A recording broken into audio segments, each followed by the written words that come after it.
উনি সেই মজলিসে উপস্থিত হলেন বেলা 1:30টায়। সমস্ত মানুষ অসন্তুষ্ট। নাস্তিক বলছে যে আপনার সাথে কিসের তর্ক করব, আপনার সাথে কোনো তর্কই করব না, কোনো আলোচনাই করব না। যে ব্যক্তির কাছে সময়ের গুরুত্ব নাই, এত বড় প্রোগ্রামের গুরুত্ব নাই, সময়ের মূল্য নাই, তার সাথে বহস কিসের? তিনি খুব শান্তভাবে জবাব দিলেন, ইমামে আজম আবু হানিফা রাহিমাহুল্লাহ, জান্নাতুল ফেরদাউসে আল্লাহ তাকে স্থান করে দিন।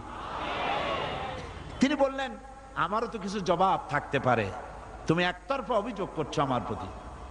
দেখো, আমি আসতে গিয়ে এই বিতর্ক স্থলে, এই অনুষ্ঠানে আসতে গিয়ে প্রতিমধ্যে দেখলাম এক নদী। এখন আমি আসি কেমনে, কত দেখি, পার হব কিসে?